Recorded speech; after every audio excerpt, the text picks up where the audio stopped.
Oh my gosh. Apologies for the slight delay uh, in starting the stream. My excuse, for some reason, my computer clock is still on winter time here. I don't know why. I thought it automatically updated. So I thought, I've got an hour. I've got an hour. Just render this video off. I was out filming today. I'll render the video. And of course, I put some titles in it, which make it chug along. And so then, you know, a watched pot never boils, a watched rendering video never renders. And suddenly I realized my computer clock is completely wrong. It's an hour out. So apologies. We're here.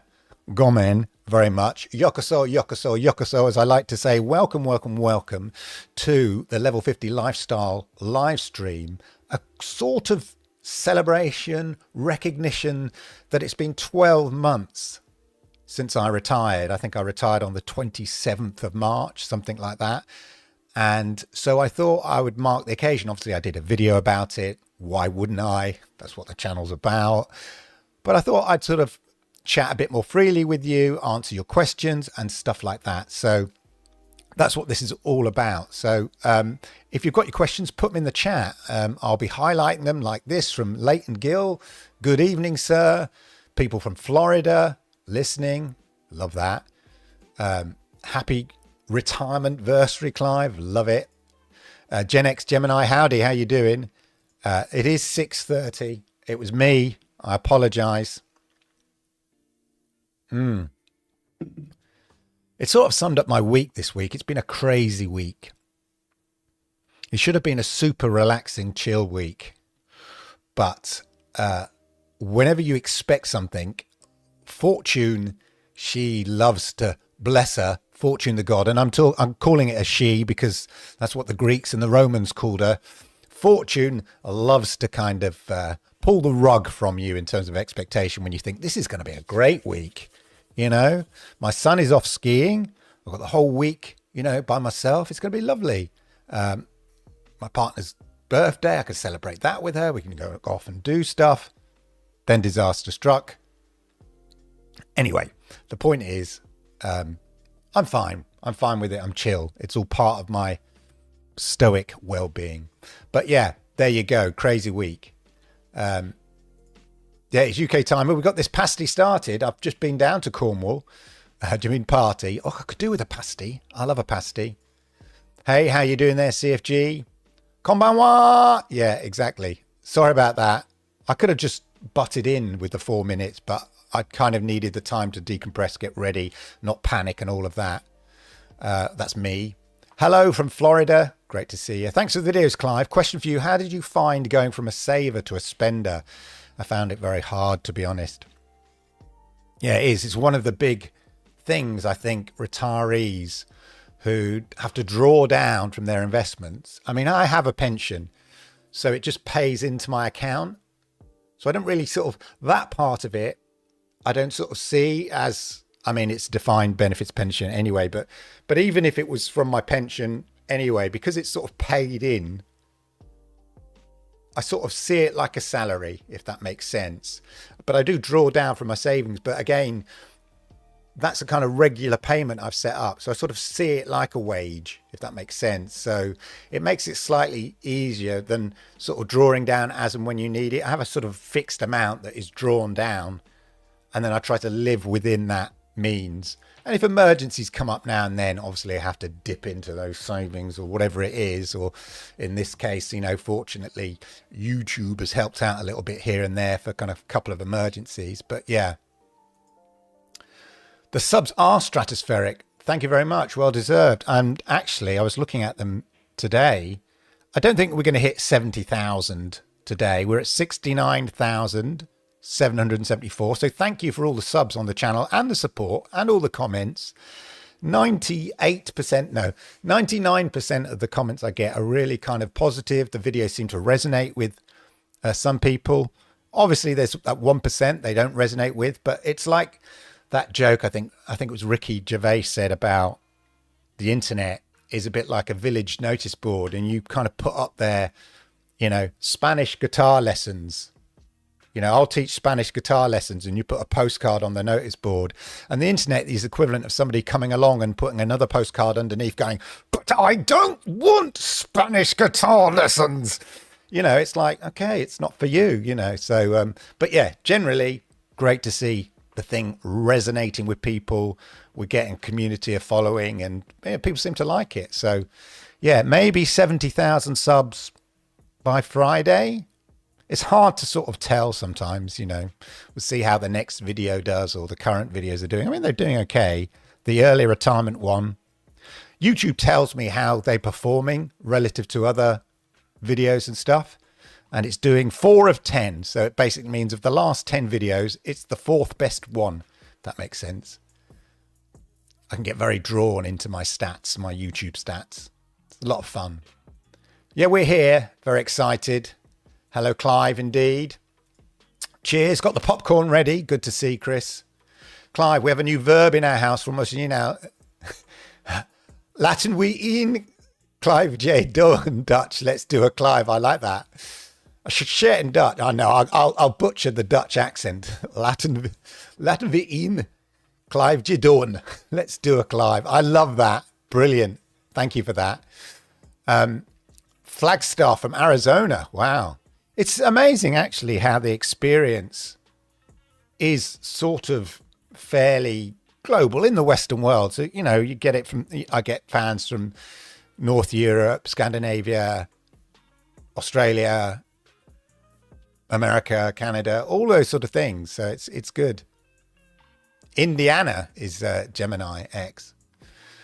Thanks for the videos. I actually quit work to start my early retirement on the 27th of March this year. Well done. Well done.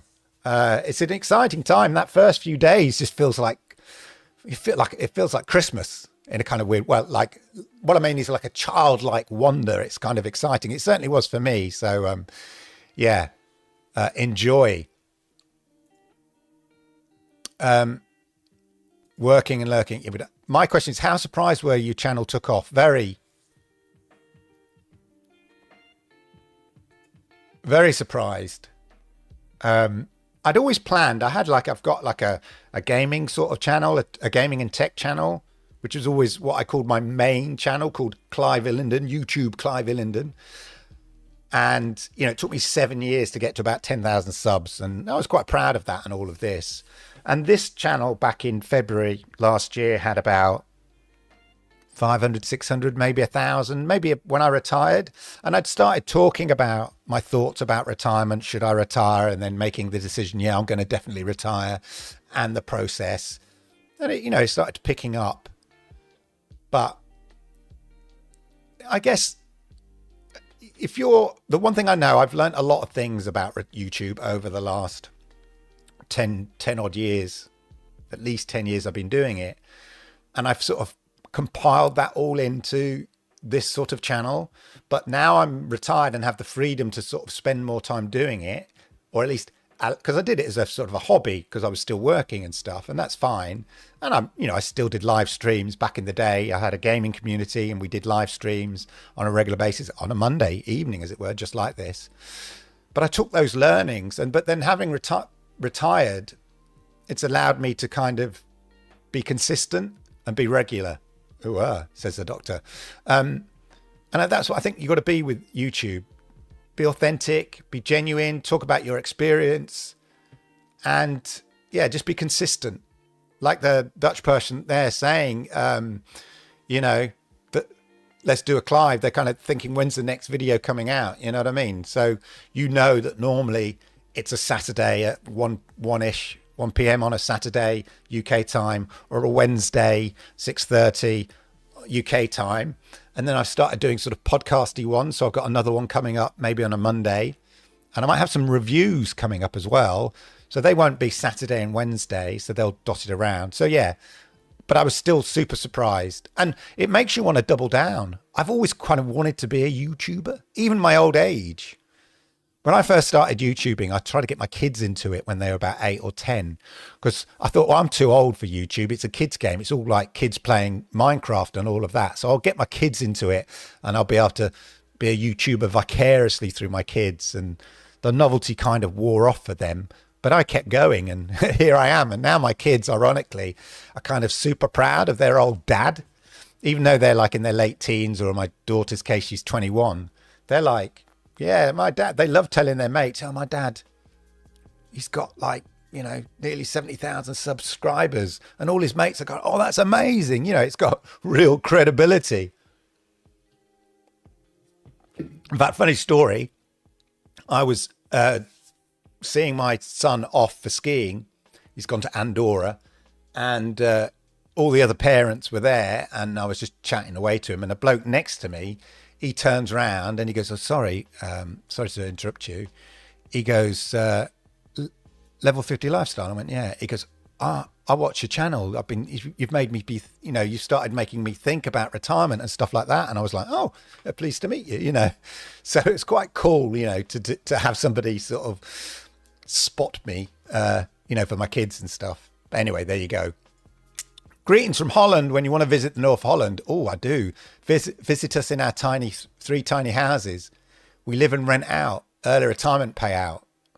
Maybe I will, you know, should send me a DM to my Instagram, or if you can find my email on the about page of YouTube, do that, because you never know.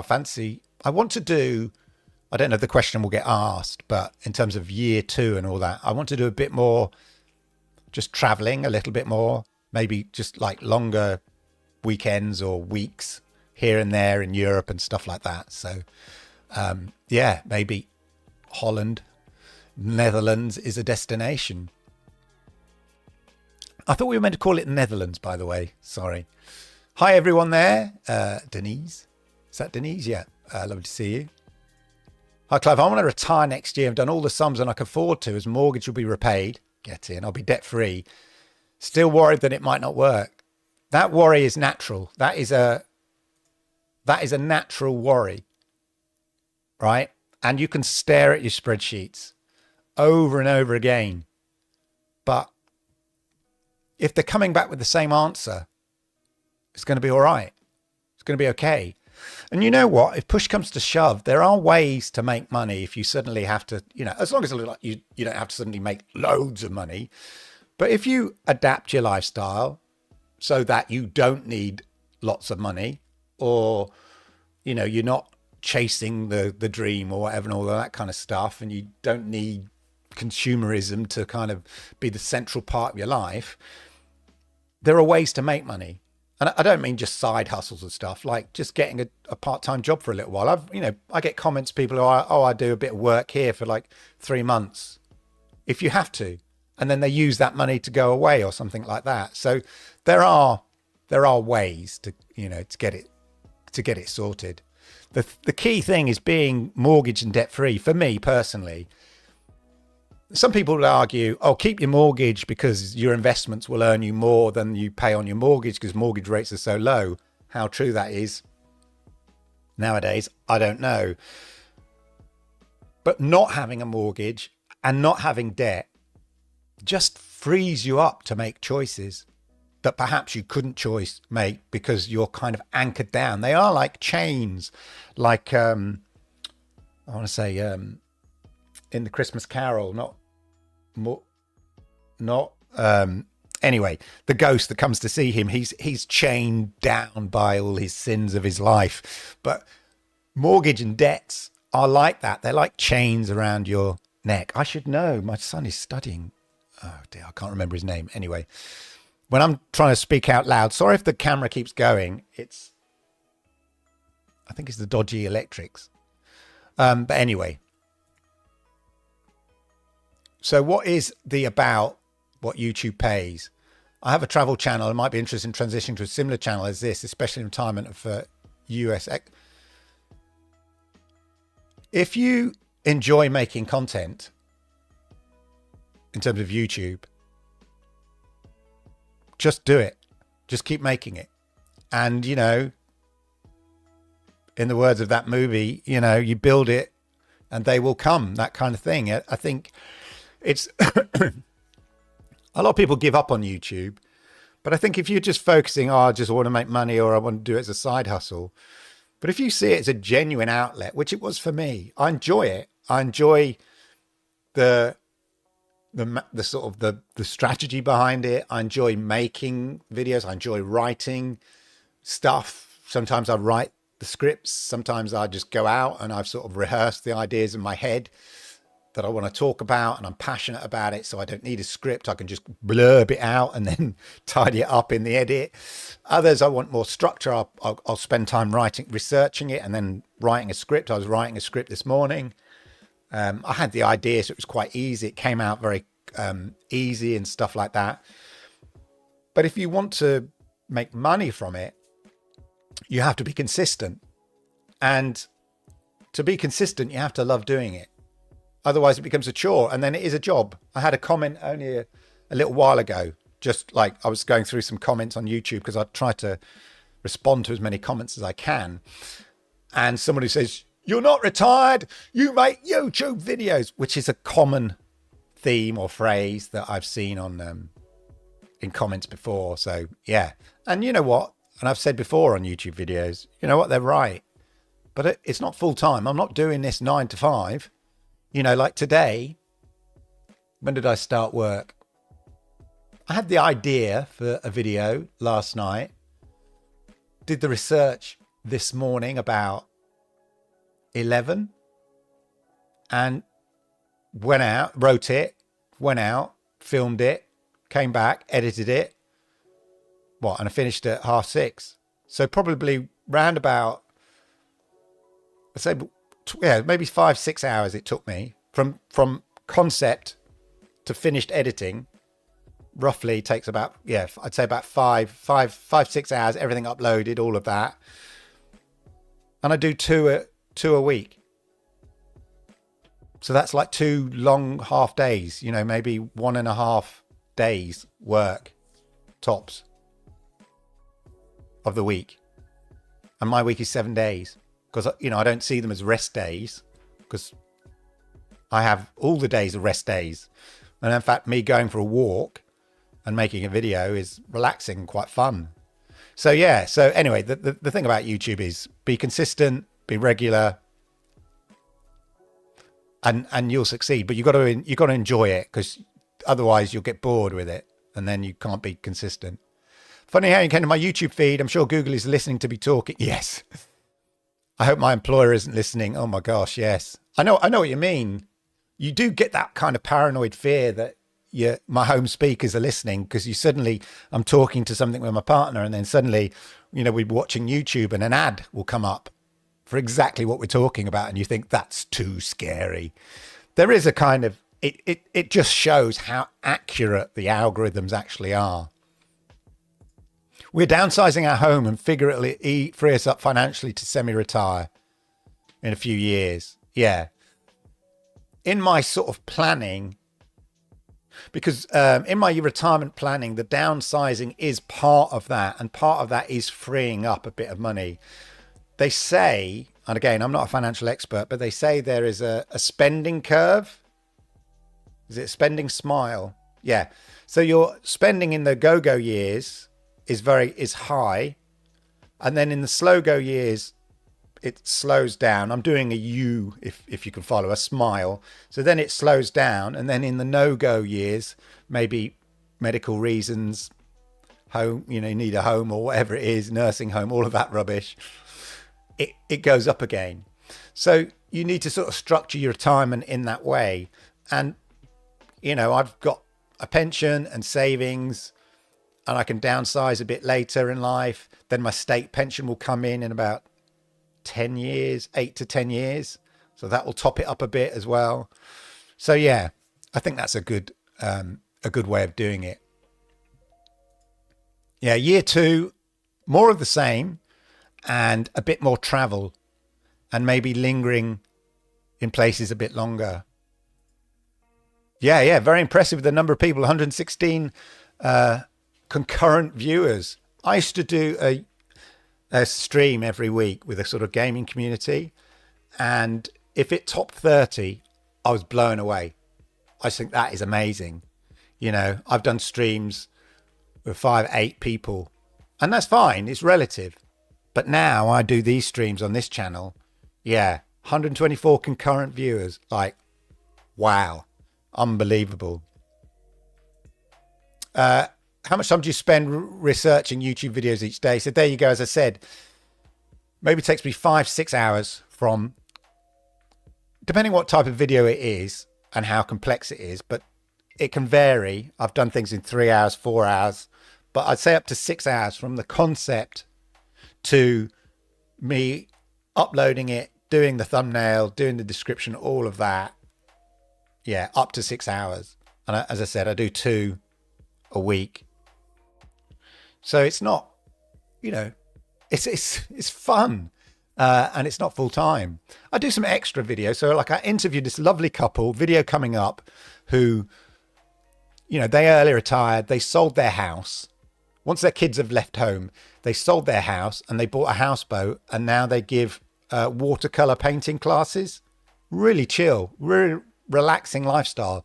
So I went to interview them. So that's sort of extra stuff, but that's really interesting. I'm doing a few more of those, meeting some people who've contacted me about, who I think have got an interesting story to tell. And that'll be part of the sort of the podcast, like a Monday podcast thing. They might not be like every week, but I've done one already with my friend. And I posted one when I got interviewed on the radio. So they're part of that kind of Monday podcast thing. So yeah, look out for that. But those are fun, and it's all part of me challenging myself to meet people, because I did find that during the pandemic, I was becoming a bit of a recluse, and I was fine with it. I like my own, I like my own time. I like spending time with my partner. I like being by myself. That's fine. But I think it's important to meet new people, especially in retirement, and challenge yourself. And it was something I'd sort of stopped doing. Like, I don't need other people. It's fine, which is probably, fine. For some people, that's great. But I just thought, no, let's challenge yourself. You never know. You meet new people, you get new ideas, and it's just, it just keeps the brain ticking over. So, yeah. I'm from the US living in Poland. I need to go Poland. I so regret. Last year, I had an opportunity to go to Poland, and I was umming and ahhing. This is in maybe about March, April time. So I just retired, and I thought it's a perfect example. And I didn't go, and I should have just gone. My niece, get this right, my niece has married a Polish guy, and they had a christening in Poland. And I just suddenly thought, and they live near where EasyJet goes, the local airline. They live near that airport. And I just thought, I should just go. Oh, no, but I have not been invited to the christening, so I'm not sure. But yeah, I regret. So definitely, I'm curious about Poland. And so definitely it's on my list. Frankfurt, Germany, loved the channel. I think last time I was in Frankfurt was in 2002. Something like that. And it was the UEFA Champions. Yeah, the UEFA Cup final. Liverpool versus a Portuguese team. Still got the program somewhere. Anyway, yeah. I used to go to Cologne all the time as well. Had an aunt and uncle who lived in Cologne. Many, when I was a little kid. Hi from California. Good to see you. Scott living in Texas, retired to Costa Rica. So I was thinking about Costa Rica because I was trying to think, is Costa Rica the equivalent of Spain? For people from the UK who retire in Spain, is Costa Rica the equivalent of people in America? I was kind of thinking of that. I don't know. Sounds nice.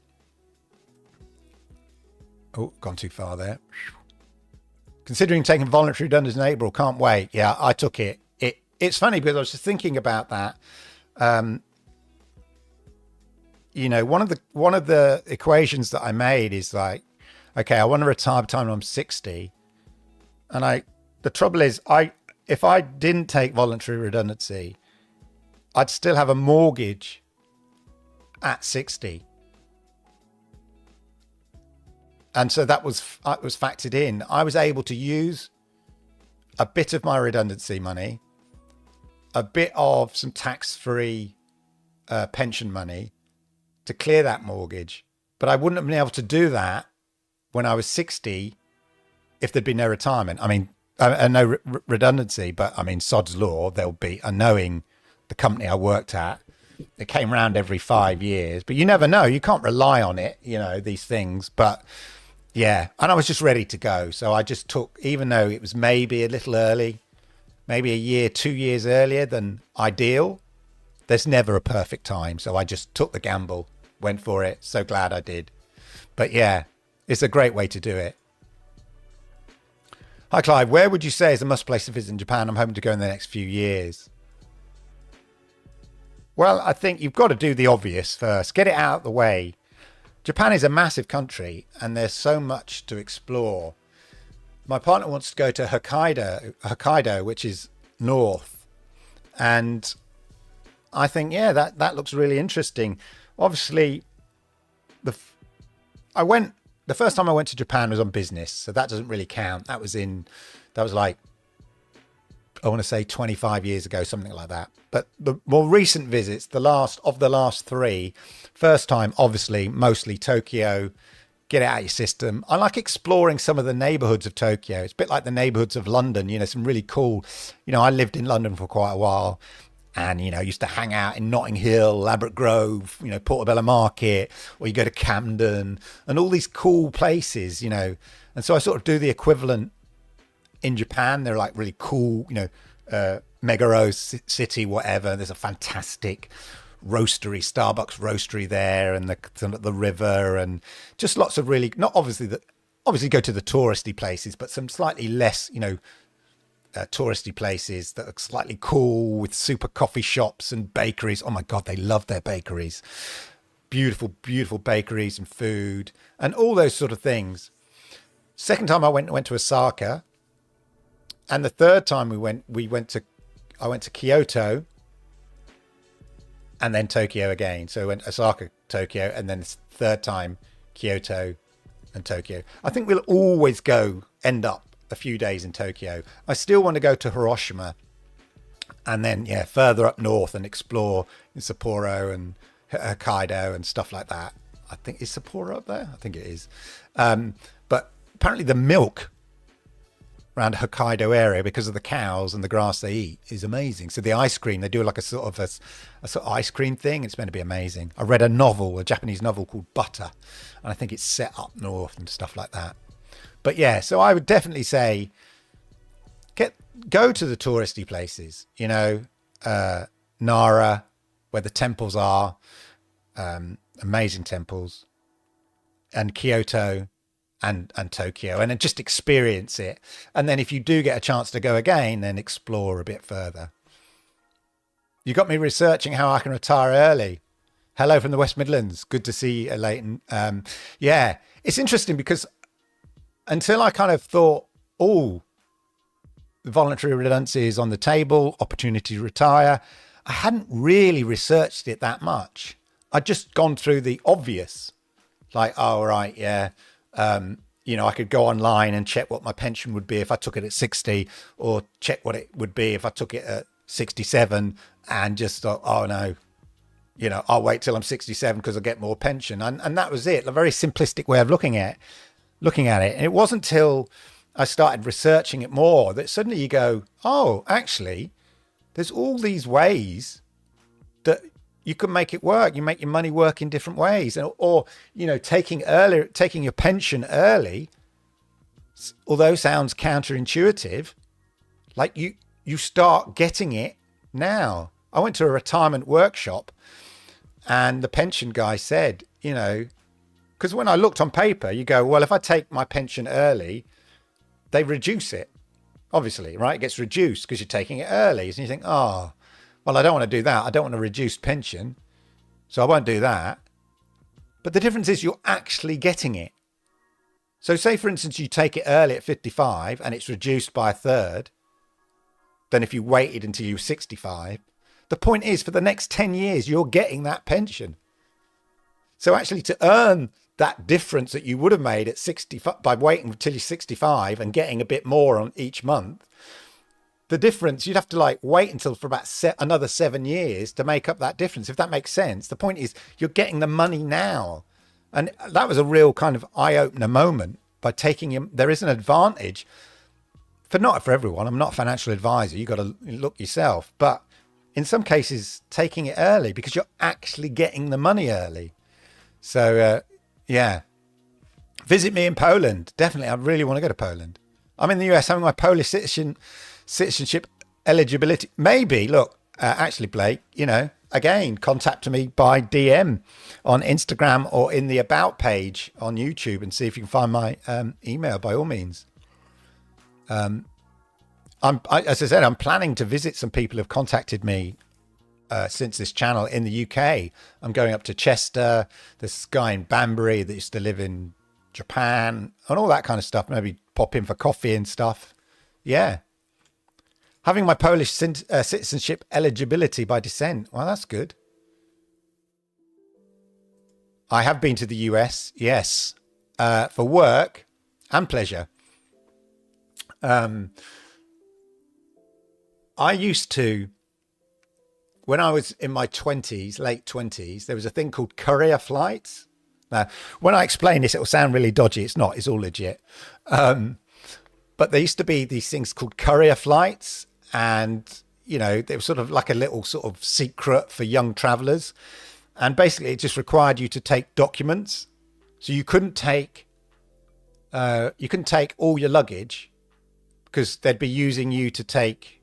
It was legitimate. They were like courier firms, and you would get a discounted flight. It meant you could take one less suitcase, and you just had to take some documents to the customs office in New York or whatever. And so I used to get a flight to New York for about 150 quid. And so I started going every spring and every autumn to go shopping because the price difference in terms of, just the clothes. You could buy cheap clothes in America, and there was stuff that, wasn't available in the UK, and trainers and all that, sneakers and all that kind of stuff. I was into, and I can't remember, just think, I used to do that. And I went with my friends who were going to go on to New Orleans. So we went to New York, and on that first night, I don't know if you've ever seen Love Actually, where the English guy, it's so weird. This is going to sound really weird. The English guy in Love Actually, he goes to New York, he goes to America, and there's these three gorgeous American women, and they go, "Oh my God, you've got to come back and stay at our house." And you think, "Oh, you're hilarious. That never happens." That actually happened to me.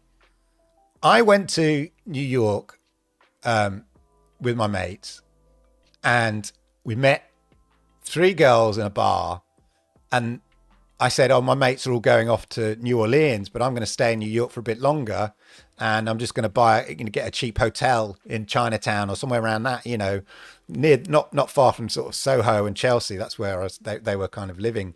And they said, "Oh my God, no, you've got to come and stay with us." Two of the girls, "You can come and stay in our apartment." And I was like, "Really?" And they were like, "Yeah." So yeah, that was funny. And then, I've been to Vegas a few times, both on work and pleasure. LA quite a lot of times on work, but I haven't been in a while, I'll be honest with that. So that was all like 20, 30 years ago. Planning retirement is complicated. I'm writing an app to help me. That's good. Scratch my chin. There we go. Jacob Marley, thank you for that. Yes, Marley. It was Marley, the fourth ghost, because there are four ghosts, because Marley is one of the ghosts, of course. Marley is the one chained down with the sort of mean-spiritedness of his life, and as a warning to Scrooge. Thank you. Yeah. Thank you, Navy Dave. I don't have access to Polish citizenship, but I'm looking to go digital nomad. Maybe teach English, maybe YouTube, supplement the pension. Good stuff. Retirement planning since COVID is driving my wife crazy. She's losing focus at work. How do we stay concentrated and stop I know. It is difficult because you start, "Oh my God, imagine doing this and oh my that." And I think it's good to have a focus. And I think the idea is to treat it like a work project while you're still in work brain mode, because you won't be in work brain mode when you retire. while you're still in work brain mode, treat it like a project, stay focused, don't go off on too many kind of floaty, fluffy dreams, and just have some time dedicated to it, I guess. You just need to be sort of stringent with yourself, focused with yourself, and say, right, now is retirement stuff. And it's too easy to get distracted and go down rabbit holes on the internet and all of that kind of stuff. And then just get on with your life. That's the way to do it, I'd say. But everyone's different, you know, the way we plan things. Some people have a kind of more scattergun approach. I like to be quite focused. I'm not that good, but when I'm focused, I am. But it's getting focused is the difficult bit. Your video really hit a chord with me. Recently decided to change careers for good. Yeah, I think there is a thing, you know, even if you can't retire, there is there is, I think, a good reason to pause. A pause to question your life in your 50s. I think in your 50s is a good time to, well, you can do it any time in your life, but I think we go through certain cycles in life, and, you know, some of that is career hunting, career progression, kids, family, being a parent, all of that kind of stuff. And then 50s, some of those responsibilities reduce a bit. You know, your parenting might reduce a bit. Your chase up the greasy pole of the career might have slowed down a bit or not going anywhere. So in your 50s, it's a great chance to take stock of your life, personally, and sort of say, is this what I want? Because I think you can pivot. It doesn't necessarily take retirement to do it. The fear of retirement, how did you get beyond that?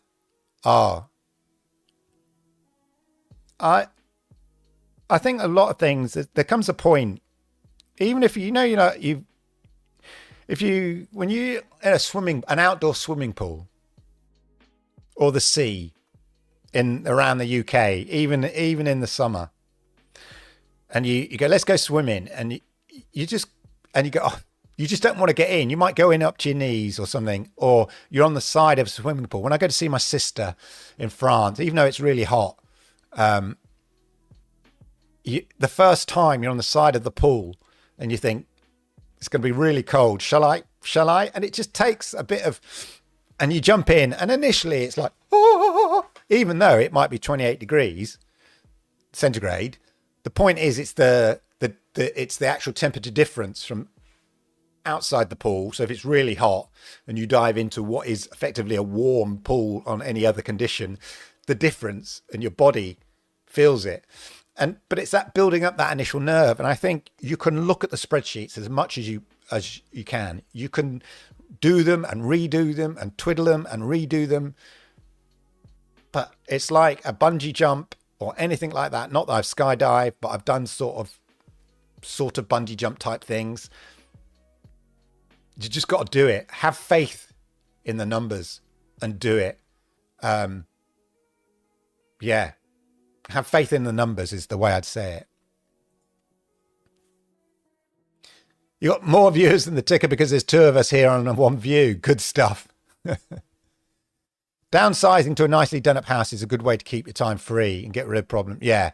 Like a new bathroom, a kitchen. Absolutely. I'm thinking, of an apartment or a flat. Although some people say, oh, you don't know the people above you or the people below, and they might be noisy and all of that.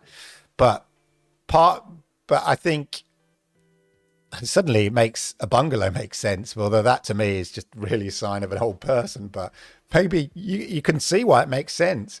But yeah, definitely something that's done, or that I have the money to go to somebody and just say, do that, please. Get it done. I don't really want to be working on any of that. What job did you have before you retire? I was a legal and business affairs manager for a large broadcaster. As the BBC. Yes, indeed. So that's what I did for 30, 40 years. I worked briefly for Lego, the toy company. Absolutely loved that. Did that for five years. Worked for the BBC before that. Then I worked for Lego, and it was during when I was working for Lego, my job took me internationally to America, did I go to Canada then? No, America, and then Southeast Asia. So I went to Japan, Korea, Taiwan, Hong Kong, Malaysia, Bangkok, all for work, all those kind of stuff. Amazing, absolutely amazing. And then I went back to the BBC and stayed there for nearly another 20 years. So yeah, that's what I was doing. Legal and business affairs. It wasn't what I wanted to do when I was at college or anything like that. I wanted to be a drama student. I did actually study film and drama, but I wrote and then I sort of started going towards film. I wanted to be a sort of a film director kind of stuff. But the drama bit never really left me, but I quite like film rather than theatre after that. I still like both, but I leant towards the film side. But then I ended up, you end up having to get a job. Life bites. And, I couldn't really support myself. Like some people are lucky they get funded or whatever reason, and I sort of say that, that you get a lot of, I'm not having a go or anything, but you get a lot of middle class actors, a lot of very middle class or posh actors. And that's because they can bum around for a while, experimenting, But for a lot of people, you don't have that chance. And therefore, to really pursue what you want to do, whether you want to do especially creative, that doesn't pay much money, you have to have the real strength of character to sort of bum around for a while and, live like a pauper if you want to be an actor or get a waiting job or anything like that. And reality caught up with me and I had to get a job. And so I took a 3-month contract just as a rights assistant. So it's clearing rights in programs for about 3 months at the BBC. And then, 40 years later, that's what I did. In fact, and what happened is because I started doing contracts and rights clearing and all that kind of thing, is that when I was at Lego, I got them to pay for me to do a conversion course. So I converted my film and drama degree into a law degree. So I had a law degree. I missed this. Oh my gosh. Thank you. Thank you for the super chat here. $20. Oh, wow. That's really kind of you. Thank you very much. I just saw it pop up. I'm sure I missed it when it popped up. Awesome channel, my dude. Fellow Gen Xer here. And I'm on the glide path to retirement. Great way to do it. Glide into it. Because, I think there are some detrimental things if you just go into the, what's the word? Like a cliff edge. But anyway, retirement in almost exactly 2 years when I turned 55. Loving hearing about what to expect in early retirement. Cheers. Anyway, thank you so much for the super chat. Really appreciated. I think the state pension will still be. Yes, I do think the state pension will still be there for us in our no, I'm not in my early 50s, in my late 50s. But if you said to me, if the question was in people in their early 40s, it might change, but if they do change it, it will change in, 15 years time. Trouble is all governments, whatever flavor government you like, are very short-minded, short-focused. They're focusing on the 5 years survival. They don't have it's not like the Chinese government has like a 50-year plan. Not that I'm saying we should be like the Chinese government, but you know what I mean? So something like the pension would be so seismic in changing it that they would fade it in over like the next sort of 10 years, 15 years time. So yes, I think it will still be here in your early 50s. It might be they'll move, already we've seen they're moving the retirement date for state pension to 67. I think it will be 67 when I get it. When I was working, it was 65. So they make these big seismic changes, but it's like years and years ahead. So I think there will be changes in the future because it's unsustainable. People are living longer. What people don't realize about the state pension, I'm not trying to teach people to suck eggs, but what people don't realize about the state pension is it's not like a savings account that we pay our national insurance in over 35 years or whatever. And then at the end, we start getting, that's our savings pot and we start getting it back. Your national insurance, when you pay your national insurance, and sorry for the non-UK people here, when you pay your national insurance, that tax is paying for the current cohort of pensioners, state pensioners. That's how it works. So it's not a savings pot. It's actually paying the welfare bill for the current pensioners. And then when you retire, you start claiming state pension. It is the turn of the current workforce to start paying national insurance, which is paying your pension. So it's not a savings account. That's the way it works. And there is some argument that imagine if this is not going to work because, again, governments are short-sighted, but I did read this theory that what if if the government gave every child that's born, say, £1,000, right? And they're not allowed to touch that until they're like 50 or something like that. And then that £1,000 is invested on their behalf.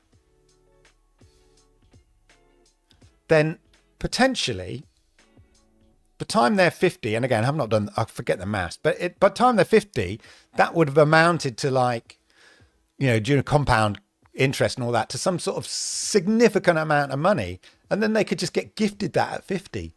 I mean, it will never happen, but, it's a bit like, I think Norway has a sovereign wealth fund. So there, they took the North Sea oil and gas money and invested it. And they have this massive investment. And you can go to the sort of Norwegian Wealth Fund website, and it's got how much the investment fund currently is. It's like a ticker. And they use that to pay the pension and welfare in Norway and stuff like that. No wonder Scandinavian countries are happy.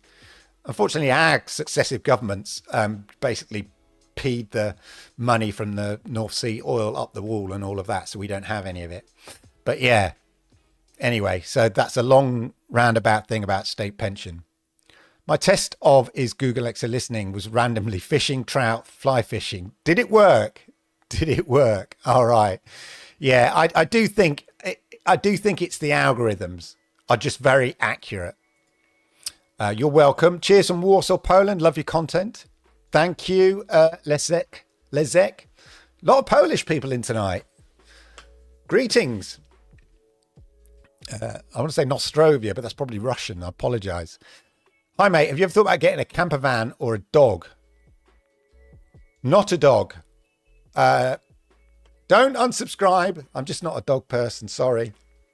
I've never really been a pet person. My partner loves cats. My daughter's desperate for a cat. But I don't know. I mean, people say to me, get a dog. They keep you honest. They'll be a pal for life, go for long walks, all that kind of stuff. And I get it.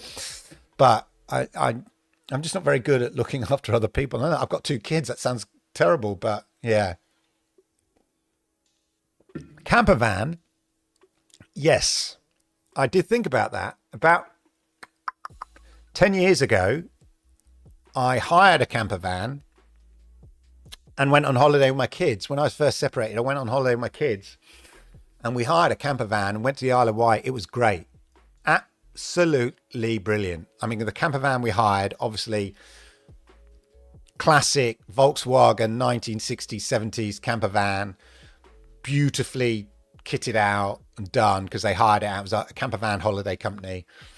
Driving around the Isle of Wight, which of those not in the UK, is a tiny little island off the bottom of the UK. Lots of, beaches and stuff like that. And it was just a really, top speed, 45 mile an hour. And for a brief while, I got into the whole idea of it. And then I went on holiday the next year with my kids to Wales, and I got caught talking to this guy who had a camper van, and he said, "Oh yeah, you can put a Saab engine in it or a Porsche engine." I was thinking, "What?" He goes, "Yeah, basically people put Porsche engines into their camper van, VWs, whatever.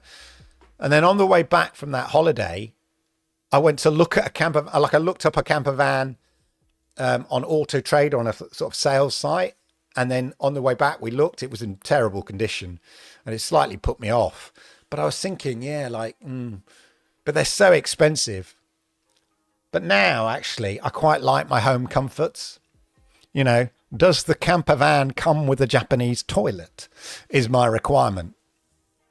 Actually, I remember camping with my kids and we were on this, we were just in a tent on this campsite, pouring rain, about the only people there.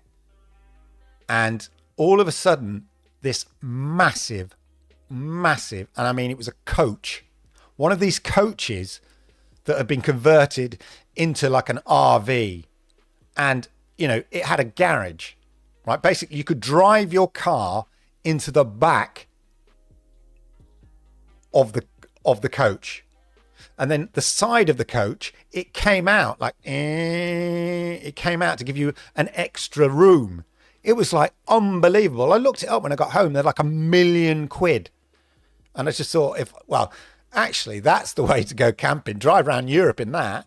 And then when you want to go to the shops, you just get your little car that's kept in the back and the bottom. Imagine a full-size luxury coach that's converted. It was unbelievable. But yeah, £1 million, bit expensive. The rules might change and the age might change, but no way would any government. No, exactly. I think you're right. I mean, the governments in the UK, we have a thing called the triple lock. And it basically means that the state pension increases in I think I'm going to mess this up, but basically in line with inflation or something else, whatever's the highest, whatever. So it always sort of stays up with the cost of living roughly. And it's very controversial, but no government, it'll be an absolute suicide, government suicide for any government to say, no, we're taking that away. So yeah, tweaking the pension. Because for some political parties, that older generation is really important. So they don't want to upset them, so that's, really key. But I'll check out that video. Please hit the like buttons indeed. Thank you. Much appreciated. Are my alerts on? They are, yeah. Love the Nintendo theme in the background. Oh, yeah, going on here. Yeah. I said to my daughter, look, I got like pop figures and stuff like that from my gaming channel and all of that. I've got little Pac-Man over here, little Clyde. I'm a big Pac-Man fan. Yeah, there's a couple of Marios up there as well somewhere. And little Bullet Time, Billy Bullet, for those that are into their Mario Kart racing. I was saying to my daughter, and in light of my declutter video, I need to get rid of all these pop figures and stuff. What should I do? And she's going, no, you got to keep them, mate. You got to keep them. Yeah. I've had enough of working, eat, sleep, repeat. Yeah, I get you. I think that's a reality. That's what I'm saying. You get to your 50s, I think you kind of think, is this it? That's why my video I did is called, Is This It? Like a while ago. Because you do think that, Congratulations on 1 year retired. Retired 53 a year ago in Canada. I posted videos about retirement hobbies and retirement updates on my channel. Hey, look, just do it for fun, mate. Yeah, be consistent, do it for fun, all of that. I retired at 54. Did initially feel any guilt that you don't have to work? No. But I think part of that is I was quiet quitting. And I was sort of done, and my passion, I used to love, I was proud of the company I worked for, That's just the way it is. Personally, I was proud of the company I worked for. Not perfect. They made mistakes. Of course they do. But generally, most people who worked there were, and plus the industry I was in, I enjoyed working in the industry I was in. But then I think during pandemic and post-pandemic and being in my mid-50s and thinking about life and all of that, I just lost the spirit, that enjoyment, It didn't mean as much to me. So not working, I don't feel guilty about not working. Yeah, no, not at all. No, definitely not about I don't have that many friends, but definitely not. And I'm making friends who are early retired now. So yeah, or who I've inspired to. So yeah, but I get it. Some people, do have that kind of work ethic, and yeah, it can be a bit of a sea change. What are you going to do now? Oh yeah, you do. Especially if you early retire, it's like, oh, or if you leave your job and they're like, I know some people who took voluntary redundancy, and then you see on their LinkedIn looking for work, which is fair enough. It's just them, but it's almost like, oh, got to work, you got to work. Whereas I'd sort of, no, I put, look, if somebody came up to me and said, come and work for us for a year and we'll pay you £1,000,000, whatever, depending on what it is, I might go, okay, these are my terms. But realistically, no, I'm quite happy exploring my own passions, doing this. This is, yes, this is my work, whatever you want to call it. I'm quite happy doing that. So yeah. But when you do say you're retired, especially if you sort of look younger, am I right to say that about myself? People do sort of go, really? You're retired? Big fan of the channel, says CFG. I thought it was BFG, Big Friendly Giant there at a moment. What advice would you give to a 30-odd-year-old in terms of planning? One thing I regret is not starting my pen. This is really boring advice and obvious advice, and I'm not a financial advisor, but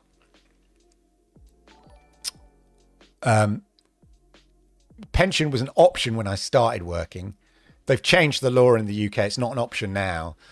Companies have to offer you a pension or allow you, or have a pension scheme outside the company.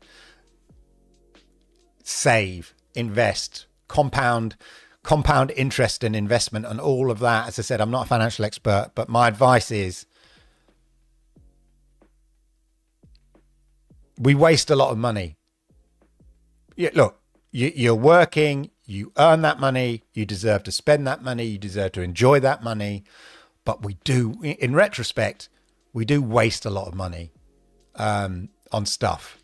So, definitely I think thing I wish I'd done more is like with the pension, once I'd got it going, it's like, it's a set amount. It comes out of my salary. So it's forgotten about. My salary is whatever ends up in my bank account. My pension is out of it. And they say, people who are into savings and all of that, saying, first things first, pay yourself your savings amount. Pay yourself a savings amount. And so I would just say save and then live on the rest. So yeah, get that pension, top it up, explore ways to maximize it.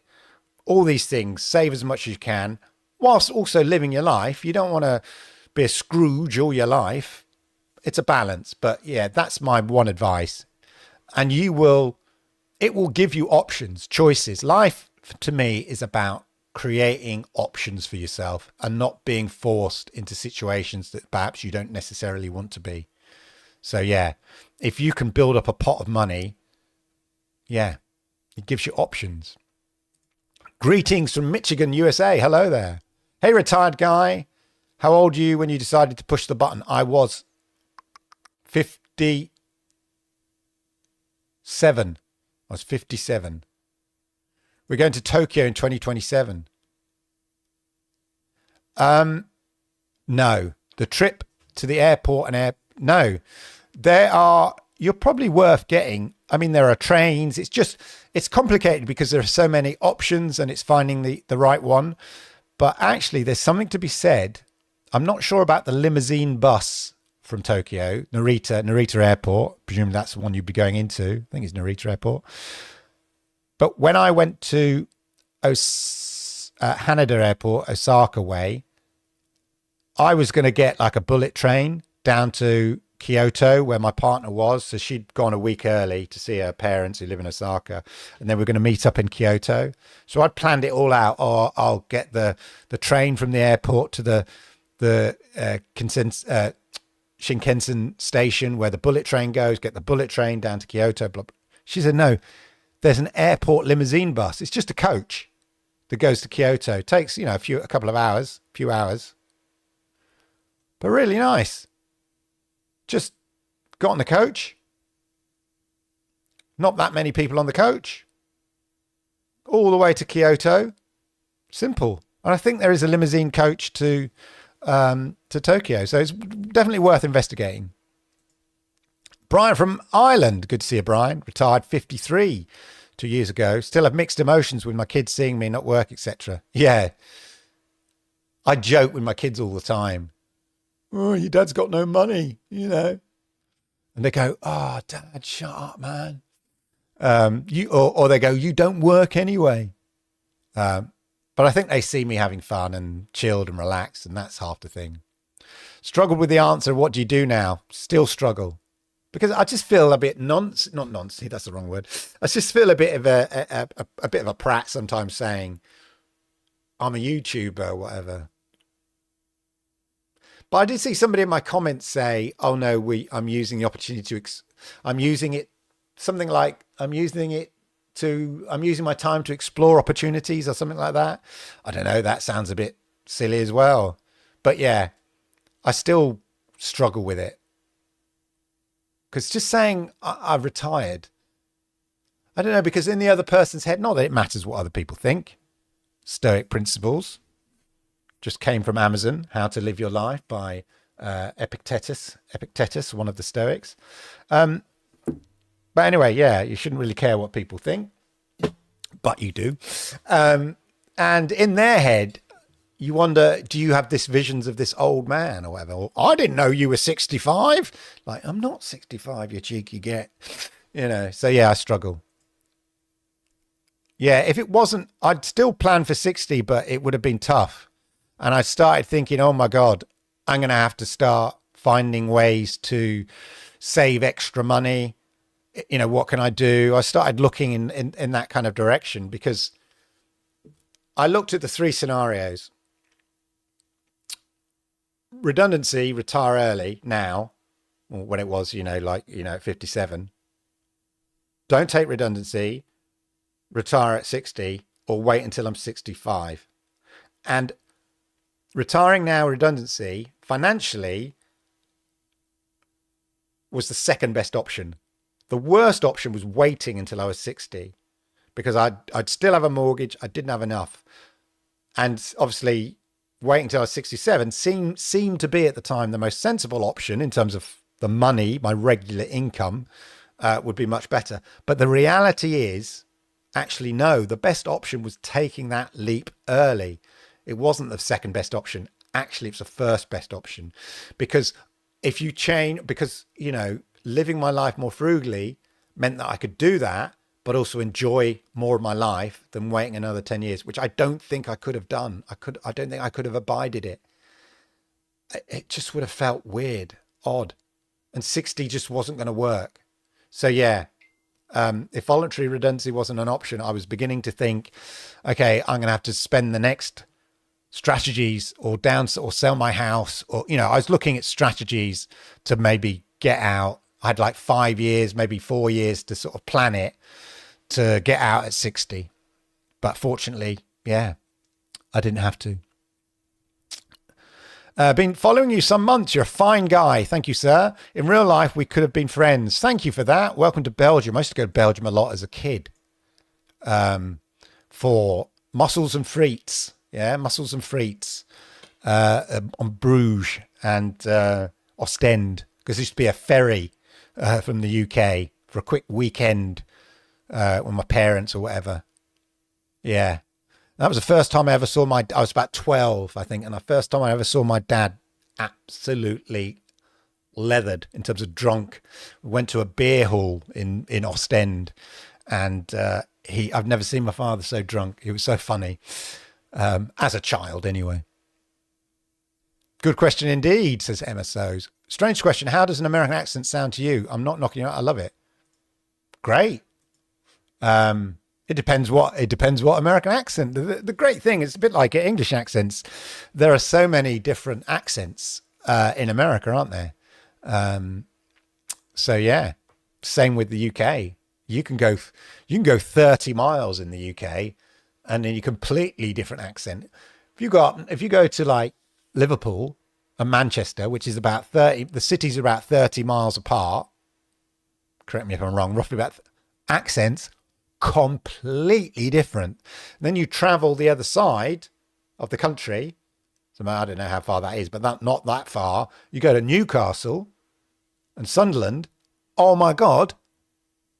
Accents completely different. So yeah, that's the thing. That's how I met my American wife. Good for you. From Canada. Greetings from Canada. 11 years retired and find we have more time, more money to spend now than when we were working. Kids gone, mortgage paid, no saving for retirement, lower tax bracket. That's the thing. There are two ways to approach retirement, right? And I often think that when you're working, you think, okay, well, my salary is X £1,000 a month. So when I retire, I need at least that, or at least 2/3 of that. But no, if you can extract, like I live, even though my income is significantly less than when I was working. When I was working, I had a mortgage, had my car payments, had all these other things, had all the sort of condiments, as it were, the, attributes of being a working guy, and having coffee 3 times a day and getting lunch from the, corner sandwich shop or a meal deal or whatever it is, the commute. I don't have a mortgage. My car payments are all paid off. I don't buy lunch. I don't commute anymore. So actually my outgoings are significantly less than they were when I was working. So I don't need as much salary then. And so actually I'm slightly more, I'd say I'm more cash rich now in terms of, yes, I live frugally, but I make that choice. But I don't have these massive payments. There's still some big payments that have to go out, that I'm committed to. But the mortgage and the car payments and any debts, all the debt payments that I was servicing, all gone.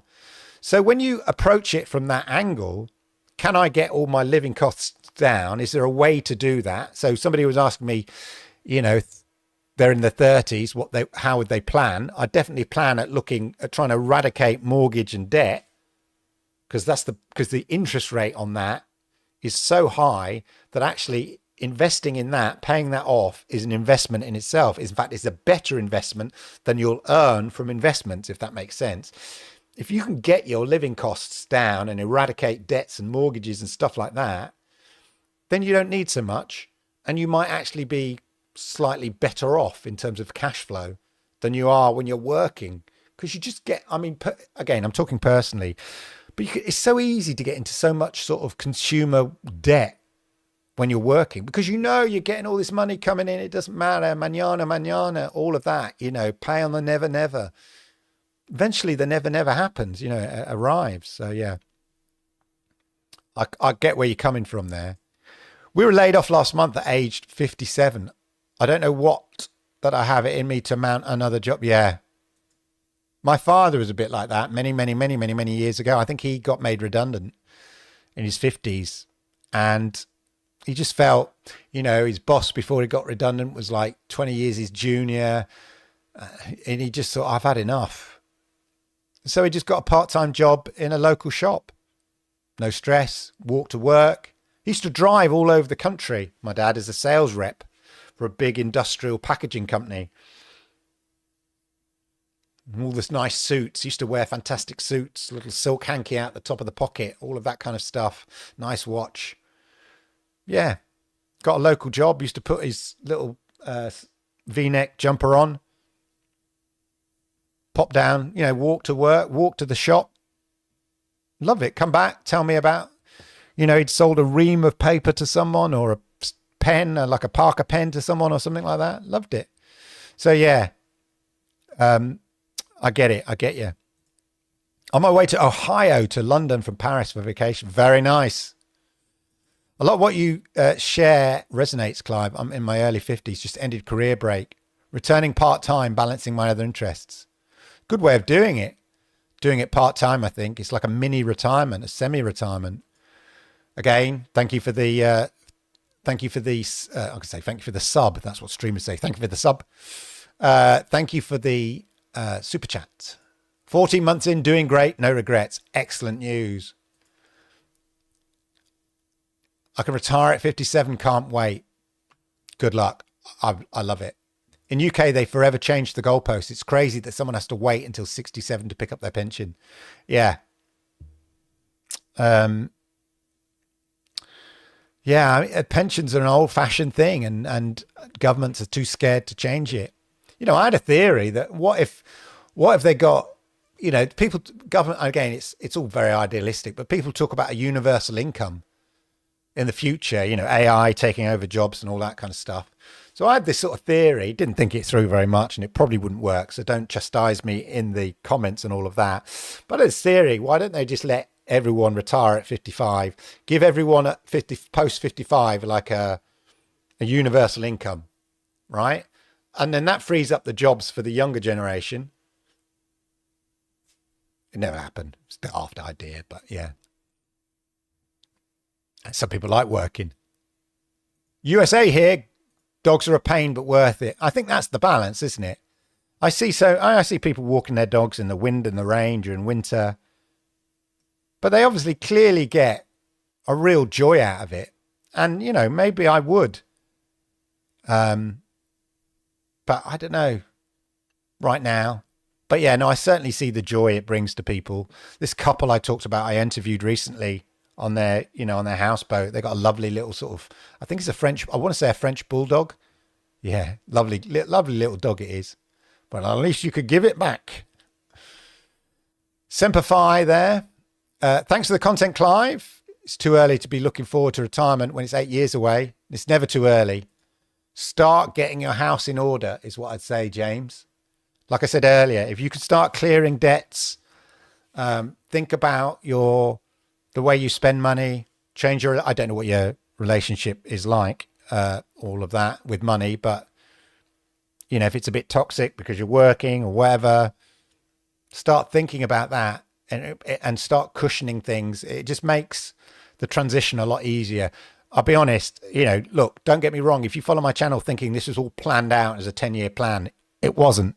It was an inkling of an idea over the last sort of 5 or so years, maybe 5-7 years, that started taking shape maybe 2-3 years ago, but then actually hit me, or suddenly opportunity became calling about 5 months before I actually did it. So yeah. Semper Fi. My training partner is on holiday in Japan, currently in Kyoto. She's having a great time. Favorite and least favorite bits of Japan. The over tourist, it is getting over touristy, but you know, that's all credit to Japan. It's because it's a great place to go. And you know, fortunately, you know, for us, the dollar and the pound goes a long way. I do all my clothes shopping, my stripy top. You know, I just plain clothes, cheap from Uniqlo and GU and stuff like that, and Muji. I get from Japan. Eating out. I took my daughter out yesterday. Oddly enough, we went to a sushi bar. Just the two of us. 70 quid. And I know, I was explaining to her, I went to an izakaya, a bar and eaty place with my partner in Tokyo. Beautiful. We had alcoholic drinks. Didn't have that yesterday. I just had a Coke, and so did my daughter. But in Japan, I went with my partner. We had like 2 rounds of lemon sours, loads and loads of grilled meat. Great. Came out. Bill was equivalent of about 20 quid. And it was a really nice place, like a really good atmosphere. So yeah, I love all that.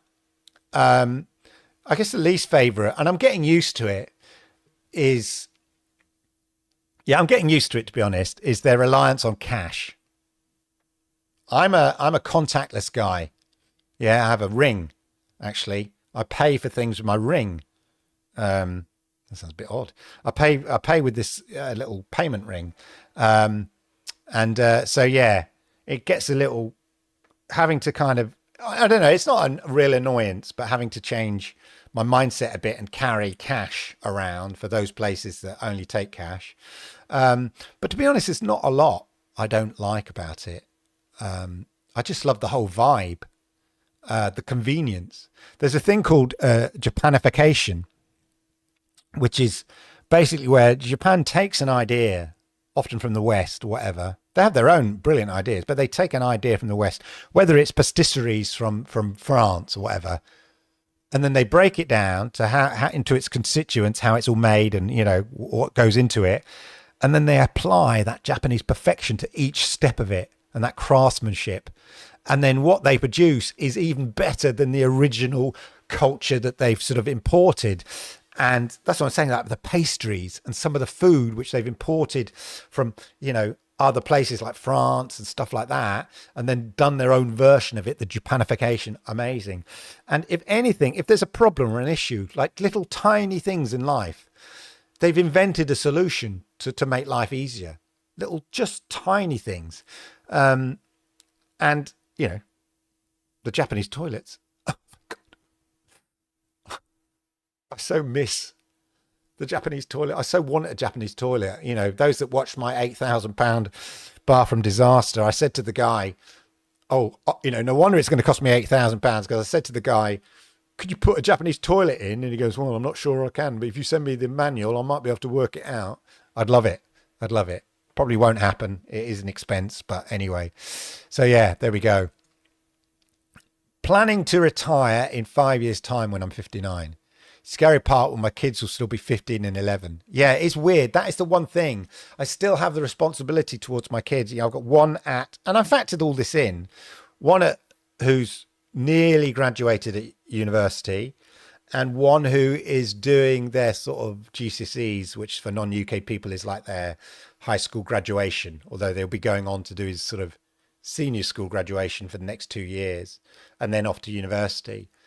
And that kind of, it does restrict me slightly. I've accepted that. It's all part and parcel of my decision, but I can't just go off for longer periods of time, because I still have to take him to school, or at least look after him 3 days a week.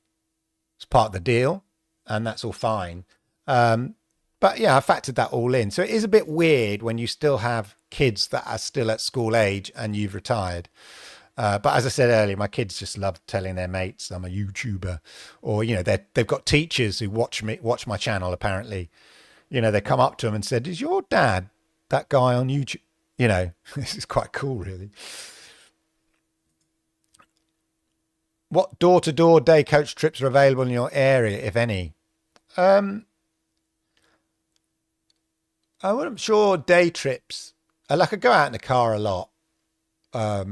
Oxford is not far a drive, and there's some amazing places to go and visit, and some amazing museums in Oxford, really quirky ones.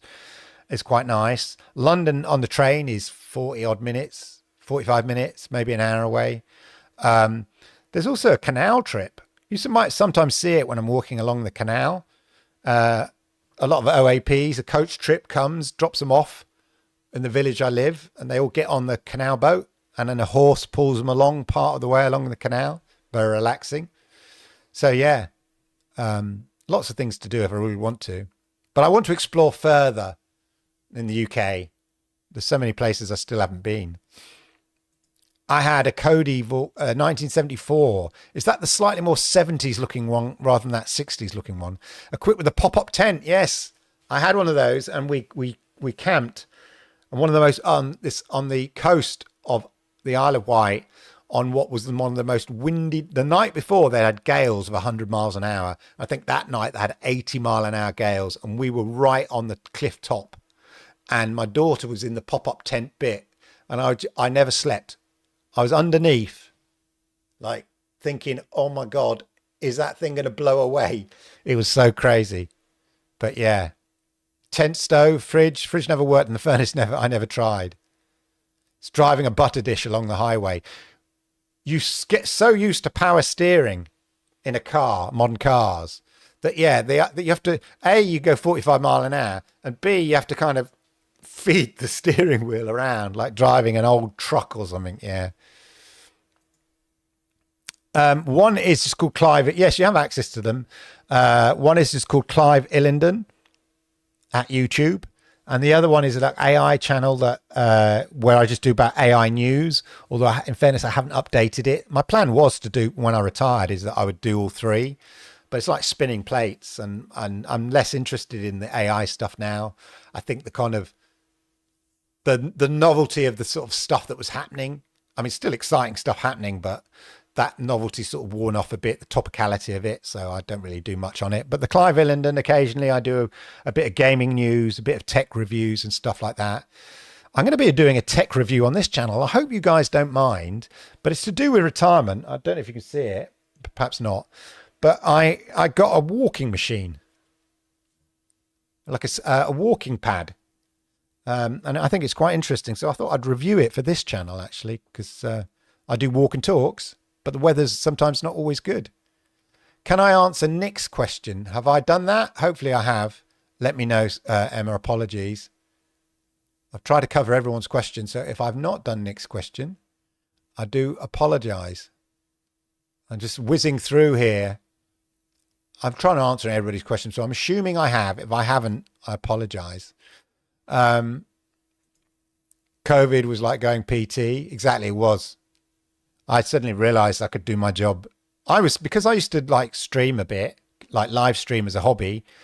And I had like a good mic, a good camera, 2 screens because of my streaming. So when I was working from home during the pandemic, I was set up. I'd like my colleagues moaning that, oh, the Wi-Fi's no good. I'd learned because of streaming to plug directly into my computer, you know, the broadband, you know, I've got internet cable straight into the computer. I've got lights, I've got all the equipment because of the streaming I was into, so that when working from home came, I was sorted. I had better equipment here than I did at work. Whereas my work colleagues were moaning they weren't used to working from home. And I also worked for 2 days from home already for about nearly 10 years, up to 8 years, about 8 years up to COVID. So I was sorted. I loved it, but I had friends who were struggling in the kitchen and all of that kind of stuff. But yeah, so it made me realize that I could do my job without the disturbances, without being doorstepped, without all that office chat. I could condense my job, do it well, do it competently, but I could condense it into kind of a short amount of time because I've been doing it for 30 years. I could literally doing it in your sleep, you know, and that made me realize about the quiet quitting thing is that, and I think a lot of people during the pandemic kind of thought, wow, I'm at home, I can focus on my job, get it all done, and then go off and do stuff. And I think that for me, that made me think about things in a very different way. 65, retiring on the 31st of July. I do still enjoy my job and have reduced down to 15 hours per week. I think that's a good way of stepping it down, but it's time to go. So says my wife. Yeah. I'd quietly quit when I was on a night shift. I'm a day walker now and actually enjoying my job again. Yeah, it's interesting. Been watching your channel for 2 months now. I'm 58. I'm going to retire at the end of April 27. I'll be 59 and my 60th birthday. What a great way to celebrate. I'm a chef by trade. Good for you. Do you ever feel insecure retiring, feel less relevant or worse, made to feel like by others? No, I don't interact with that many people. I feel great. I feel relaxed. I feel chilled. I think it's about how you feel. And that's one thing. I've become much more, well, those that watch my channel will know, much more philosophical in life. Because I have time to think and I feel much more relaxed. So I don't feel the need to be relevant. Who am I being relevant to? Do you know what I mean? Am I being relevant to a company? I am relevant, you know, I have this channel, that kind of thing. I'm relevant to my kids. I'm relevant to my partner. That's enough. I'm relevant to myself without getting too sort of philosophical. That's enough. Yeah, like the videos, exactly. Hit the thumbs up, all of that. Much appreciated. Thumbs up to everyone. Thanks for responding. I'm 52. Plan to retire in 7 years. Investing as much as I can. Good. I wish I had invested more. The live session is quite fun and entertaining. Thanks for sharing your time. Good luck with 100K. Oh, my kids will be so proud. If I get a plaque from YouTube, like you get a little silver plaque, if I get that from YouTube, I will be a god in my kids' eyes. It will be so brilliant. Anyway, Kaizen, as per my book. Available in all good bookshops. No, just Amazon. Small steps. Yeah. The mastering art of small steps. Small little plug. Yeah. The joyful path of Kaizen, step by step. We'll get there. I'm not focusing too much. Let's have a quick look at what we're doing in the subs. What's this? Sorry, my daughter's just sent me a weird thing with ask for Clive. Anyway, I'll look at that in a minute. 1 second. Sorry, let me just check the sub situation. Oh, fat fingers. I feel such a boomer on my phone sometimes. I'm such a techie, but I just can't type. Sorry for any boomers watching. What do you want to do yet? Oh, anyway, sorry. I'm looking at the stats here. Just 69,786. So yeah, 214. Quick maths. 214 off 70,000. Yeah, step by step. Just keep churning it out. If you get into YouTube, don't get too fixated on subs and stuff like that. Just, although I am, just concentrate. I think my daughter's left the house and not told me, but that's fine. She's gone out to see a friend. Good for her. I'll whiz through some of these because I'm conscious of the time. I could do this all night, but I'm sure you lot have got things to do as well. I love doing these live shows. I wish I could do it more. I just don't want to overdo it, but let me know your thoughts in the comments down below. I much appreciate it. Good to see you live. I quit my job last year. I'm 50, financially good. Feel a bit guilty for not working. Feel like getting a job for getting a job's sake. That's, yeah, I get that. I get some people, and I think that's just like a Pavlovian response or a conditioned response. Maybe. I'm not a psychologist, despite my videos quoting psychologists. I'm just an amateur. I just find it interesting. But I think it might be, yeah, I think it just might be conditioning. And you just need to decompress. There's nothing to feel guilty about. You've paid your taxes. I still pay taxes, you know? So if it's like contributing to society from a tax point of view, don't worry. You still do that when you retire. Can't help it. And if you want to contribute, maybe do some voluntary work or find something that's creative, contribute in a way that gives you meaning and purpose if that's what you need. But yeah, no, I get it. Some people I think just are so conditioned that they get a guilt complex. I think if you work flat out, that's why I talk about the cliff edge in retirement. I think if you work flat out and then just retire, it's a shock to the system and you'll have all sorts of weird feelings. I've worked for the same IT company for 43 years. The only analogy is that they're my dealer and I'm a user. That's a perfect, just what I was saying. That's a perfect way of putting it.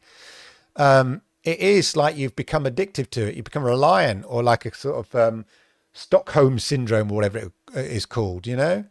My challenge of going cold turkey and finding interest outside of work. I know it's mad. Yeah, no, I get it. I think it's a conditioning thing. I'm hitting 50, like it's habit. They say with a habit, you need to do it 2 or 3 times. So imagine if you've been doing it for 30, 40 years. It's hard to change that habit. I'm 50 in a few weeks, plan to retire at 57, but I don't think I've got another 7 years in me. I want to start my own business or just a side hustle. I'm such a procrastinator. I know, some people are. My partner, bless her, she's always coming up with ideas. And I say to her, why don't you just do that? You should do that. And then she moves on. I think a side hustle while you're working is a great way to explore things. And, you know, if things happen, maybe it opens up opportunities for you. You never know. And I think if you're doing it while you're working and there's little risk and you can just sort of experiment with little things on the side, you never know what might happen. And it might mean that you can You don't have to wait those 7 years. I have the golden handcuffs on for another 2 years to get me through. I've reduced my work week to 4 days, even though I'm burning through my vacation hours to do it. That's a great way. It's a great way to do it. Every year at the beginning of the year, somebody comes out with a way, like we have all these bank holidays, national holidays in the UK. There's always in the newspapers or online, I see somebody structures the best way to maximize the longest time off by utilizing holidays just before and just after all these bank holidays. And I did that one year, and you end up like, it feels like you end up having long periods of time off, but you're not using up any more holiday than normal. You've just structured them around all the bank holidays in a clever way. And it's a great way of sort of reducing the amount of days you work, or seemingly anyway, actually increasing the amount of days off work. But also like going part-time, taking your retirement early if you can, if you're old enough and you can take your work retirement early. I had a colleague at work, I mentioned it in a video. She went part-time. She took her pension early because she could at work, and then went part-time. So she gets the best of both worlds. A lesson for everyone. I took redundancy at 60, at 63, diagnosed with stage 4 prostate cancer. Oh my gosh, sorry to hear that. Halfway through chemo, you can't buy your health. Yeah, definitely. I did a video that hardly anybody watched, but I'm not surprised. But it was about how this one thing could save your life. And if you know, you know. I went to the doctor. I had a prostate issue in your 50s. The first thing you think of as a bloke, especially when you have that, is, oh my God, don't look it up on the internet, or do look it up on the internet, but with a pinch of salt. Went to the doctor. It's all fine. It's just normal prostate problems that men have, whatever. Take some tablets. You're good. You're clear. But yeah, definitely get yourself checked out. And even though I know I'm clear, and they sent off blood samples, all of that, it's fine, no problems. I'm lucky, fortunate. Every so often because of my age, 50s, I'm a guy in my 50s, they send a little thing out. The NHS do it because they're trying to sort of catch these things early. Sort of prevention is better than cure, and it saves the NHS a lot of money. So they send out little packs. And then you're basically, without getting too detailed, you're basically meant to put a little deposit on it and put it in a test tube, and send it off. And then they do some tests and stuff like that. And even though I'd had blood tests recently and all fine, I still do that as safety. So yeah, definitely it's like MOT. Like I'll tell the analogy, I used to have this old Mini, and I ran it into the ground. I didn't get it serviced enough. The engine blew up. I had to have the engine removed and a new engine built. Cost me a fortune. Still never really worked. I sold it in the end, and it still didn't and didn't make get much money out of it. My new car, I make sure I service on a regular basis. I make sure I top up the oil on a regular basis. It's got to last me a long time. Same with your body. Get yourself checked out, guys and women. What drink should I get next, cocktail or cider? I'm a cider drinker, personally. Oh, what? No, not you. You shouldn't get anything. That's my daughter. You should just... Coke Zero. I've told you. Don't want to be encouraging that kind of behaviour. Good content. Keep it up. It's good that my daughter's watching. Down the pub. Regards from Istanbul, Turkey. 50 years old, not working since 40. I want to convert my hobby side hustle. Should I? Yes. Well, it'll either convert or it doesn't. So do it. See what happens. Keep hustling. I'm a great fan of... brain's gone dead again.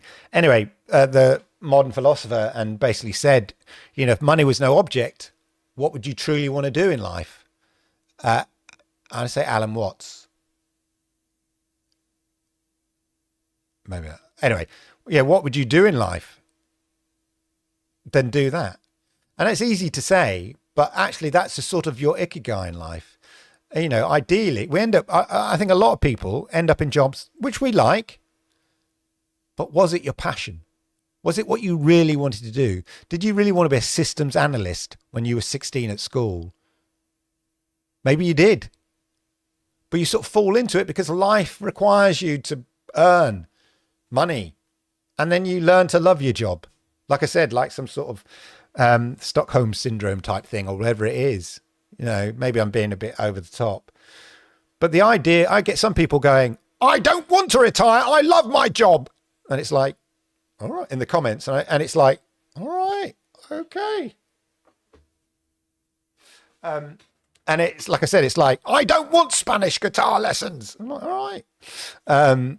It's not for everyone, you know, but I think if you found your Ikigai, you're plugged for a book. Ikigai, the blueprint, another plug. Have I got that? No, that's Bushido. Anyway, book's in the description. If you find your Ikigai, your passion in life, great. Do it. But yeah, we too easily fall into our jobs and learn to love them. Sending you healing thoughts. Yeah, that's very kind of you. Yeah, shout out there. I hope everything goes through with the chemo. 30 years old, planning retirement at age 40. I don't think that's retirement. I think that's taking a new life phase. And good luck for that. I think, you know, well done. 9 million people working age on benefits. No chance to afford universal credit for over 55s. I know it's idealistic and it'd never work. But if there was a way of working, yeah. Thank you, Tina. Keep cash alive. Every digital transaction makes greedy bankers richer. It's true. It's true. I am a sucker for it. I love the convenience, but you're right. I saw this guy explain, if you give 50 quid to the local shop, then they buy some goods from another with the £50 cash, and they buy goods from another shop with £50 cash. And those guys buy from their distributor with a £50 cash. And those guys go to the hairdresser with their £50 cash. That £50 is £50. It's still £50. Whereas if you pay transactionally with a credit card or a card or whatever, Visa, MasterCard, they take the money. And so actually that 50 quid is slightly less. And then that company, the shop, who then make a transaction digitally, more money. So suddenly that 50 quid is going down and Visa and MasterCard are making all the money. It's interesting. I saw that the biggest recipients of OnlyFans, bear with me here, if you know what OnlyFans is, bear with me. The biggest beneficiary of OnlyFans is MasterCard and Visa. Think about that. All the best. I ring. I hope. Yeah, the bell. Yeah, the bell. I hope you get that bell. Playing a blinder, Clive. Really appreciate your content. Thank you. Hope everything turns out well. Indeed. Wishes there to Stephen. I finished work at the end of 57, taking summer off. Great one. Then have a few mini business ideas. Interesting, low risk. That's the thing. I think if you have an idea and you're not like, all your eggs aren't in that basket, like your life doesn't depend on it. There's an argument to say if your life depends on it, you'll make it work. But I'd rather find whether it's what you want to do or it's a hobby and then it makes money on the side. Great. I think that's the way to do it. Low risk. Yeah, definitely. PSA levels checked. I noticed on your videos quite a few wide beam canal boats. Very nice.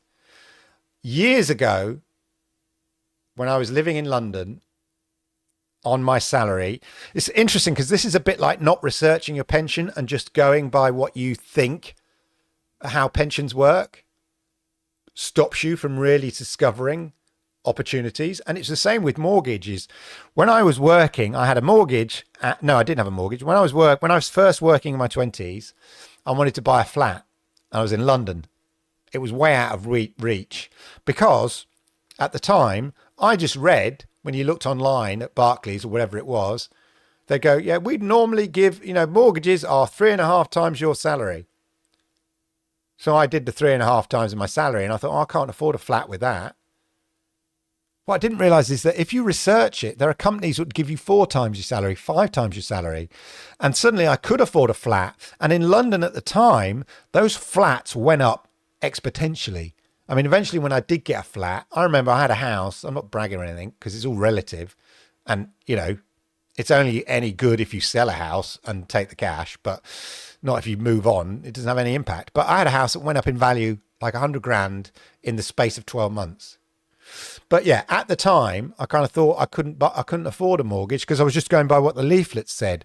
I didn't know that you could go to mortgage brokers and they would find a way of getting you a mortgage 5 times your salary, which at the time in London was not a risk.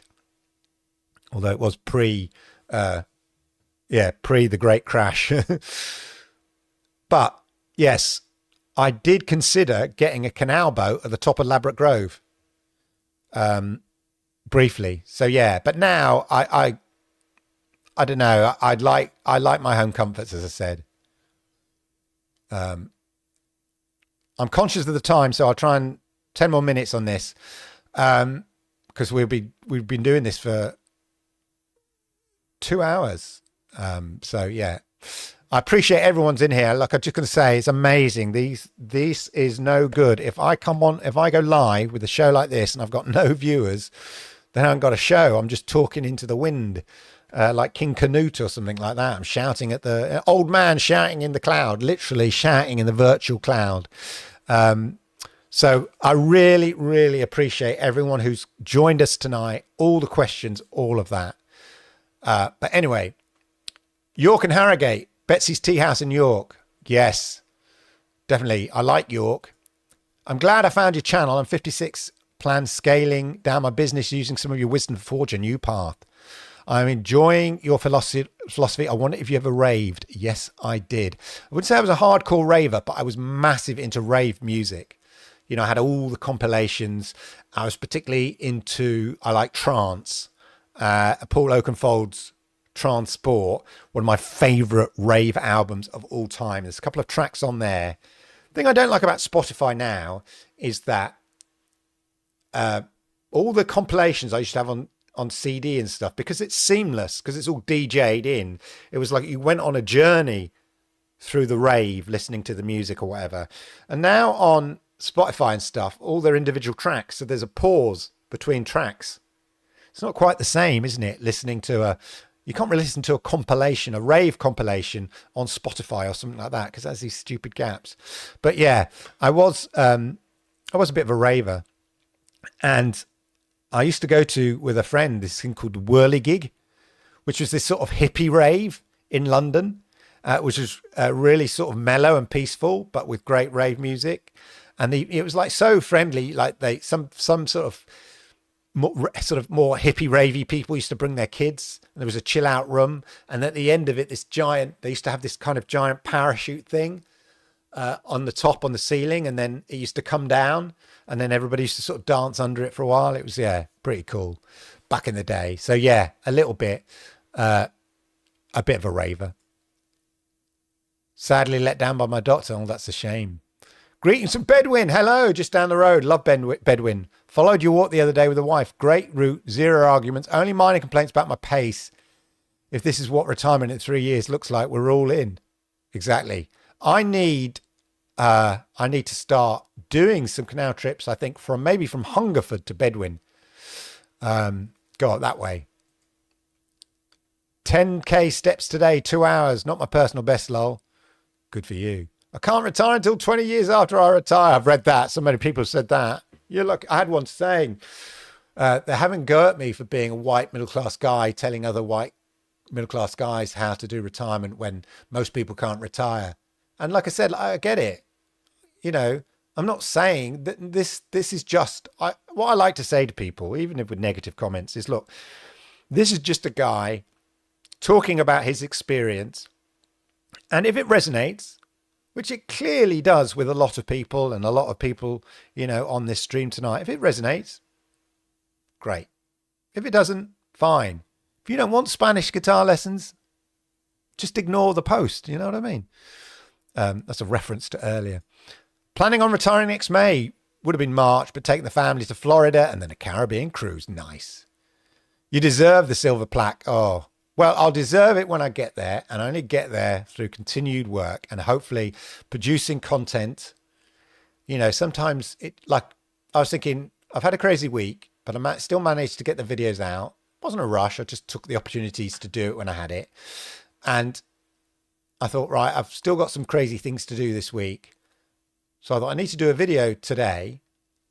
But it was funny. I was just watching YouTube, completely something. No, or maybe I was watching Death in Paradise or something like that on BBC iPlayer, and just something simple, lightweight.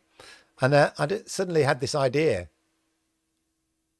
So ideas just come to me, and as long as the ideas just keep coming to me, either experiences that I can share or ideas or thoughts I have, I'll keep going. I'm not free yet. Need to take the red pill. I'd be a great procrastinator if I ever got round to it. Good work. In your 40s, were you thinking about when you'd finish work? Not really. Not in great detail. I knew that somehow I didn't want to work until I was like right to the end. I thought, I probably want to retire by the time I'm 60, It wasn't till really in my 50s, maybe 55, I started thinking more seriously about it, and especially going to see my sister and seeing the expats out there in France with her, and they were all, older and stuff, but just thinking that's a nice life. I think I'd quite like to retire like this. It seems nice. I like the live chats. Keep it up, please. I'll do my best. The lovely Yoshida. Arigato gozaimasu. Welcome. Ohayou gozaimasu. Welcome. Well, no, it's not the morning, is it, Clive? Anyway, welcome. Yokoso, yokoso, yokoso. Little secret, my partner, she went to spin today. She went to gym. Rather than watch me, she went to gym, but she's back. Good to see her. Great. Can't agree more. Getting a regular checkup. Absolutely. Get those, treat yourself like an MOT and a car service, personal body service every day. First years of early retirement was almost 100% veggie. Loss of my mum, unwinding of 28 years of stress work in commercial and corporate lending. My brain just wanted to hibernate. Yeah. I think it can all come crashing down on you. But hopefully you sort of got out of that now. And hopefully, things are better for you. Feel I lost a year. Wanted to move this year, now next year. In the end, it was probably a good move. Yeah, maybe you just needed time to think things through. Life is sometimes like a snow globe.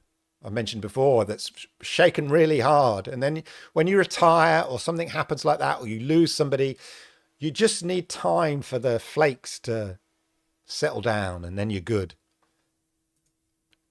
Consistent motivation, side hustle generation, hobbies, etc.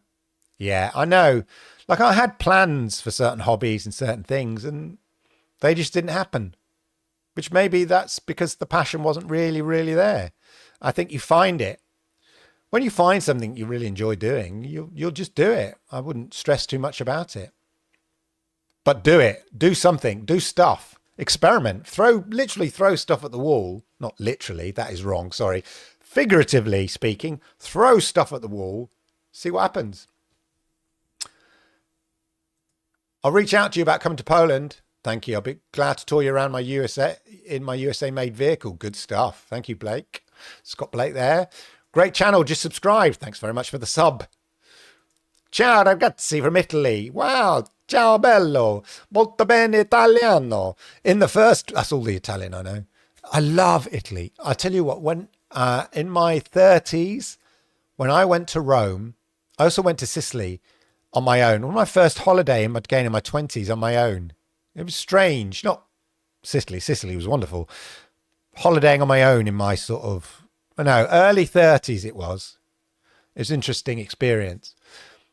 But when I went to Rome, if anybody who's not been to Rome, even in my, early 30s, I think I went to Rome. Late 30s, mid to late 30s, just for a little holiday. You come back, you feel culturally like the art and the history, the Roman history, on every it's like going to Japan with temples on every corner. Going to Rome, it's like Roman history in your face. It's, this cliche about white middle-aged men who love Rome, or men who just love the Roman Empire. They say men nowadays constantly, they think about the Roman Empire It used to be like thinking of sex every 6 seconds when you're a teenager, but it's like, no, men think of the Roman Empire every 6 seconds or something stupid like that. Anyway, yeah, I just felt culturally rich when I came back because of the art and the history. I love it. I love it. Anyway, sorry. In the last 12 months, how many times do you spend looking at your monthly budget? It comes naturally, but because I use the Kakeibo method, book available from all good bookshops or Amazon, because I don't make this up. I'll show you my scribbles. I use it every day or nearly every day. And I'm pretty good. It's very good at keeping me honest. The weird thing is this month, because I'd spent a lot of time in Japan and I was using different money, I was using some savings and some other money that I put aside specifically for Japan. So I wasn't touching my normal money, my regular money. So it meant that actually March was looking to be a month in which I would have an excess of money. I would have an overflow of money to carry forward. So it was quite good. I was thinking, this is marvelous because I've set aside my savings for my Japan trip and all of that. And I'm in Japan for half the month. I'm not buying food in England with my normal money and all of that. Yeah. So that I was thinking, I could end up with like an extra £500 to £1,000, like not of unspent money this month that I could forward to next month. And that just cushions you for things that happen. Yeah. Didn't happen. A disaster happened and I've ended up spending all that spare money. I'm still within my budget, but it's just like, and it got me thinking today how in life, like sometimes if you're lucky, you get a tax rebate, like when you play Monopoly and it goes go and collect £200, or you get tax rebate, or, all players have to pay you $150 or whatever, anything like that, community chest or chance. Life to me is like that. Whenever you get money, so you get a tax rebate and you go, oh my God, I can't believe it. I got a tax rebate in the post. I wasn't expecting that. Look, I got £1,000. What's that? The car's broken down and needs repairs and it costs £800. Oh. Do you know what I mean? Literally, fortune has a way of giving you money with one hand and taking it away with the other. So yeah, I stick with my monthly budget and I just keep myself honest by doing my Kakeibo, which I highly recommend. People go, oh, like an app. Writing it down, thinking it through, making notes.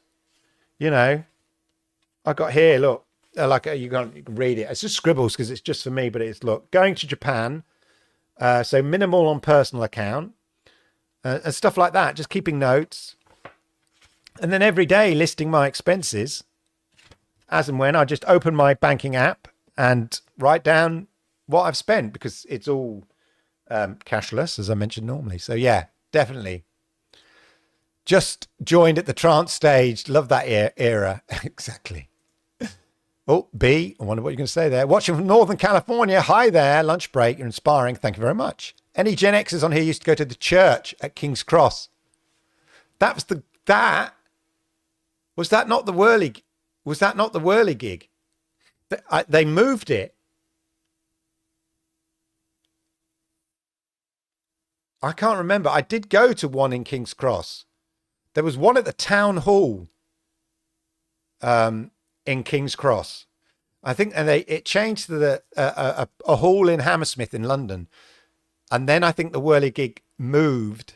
It's called the Whirly gig. It moved to the town hall in King's Cross, near King's Cross Station.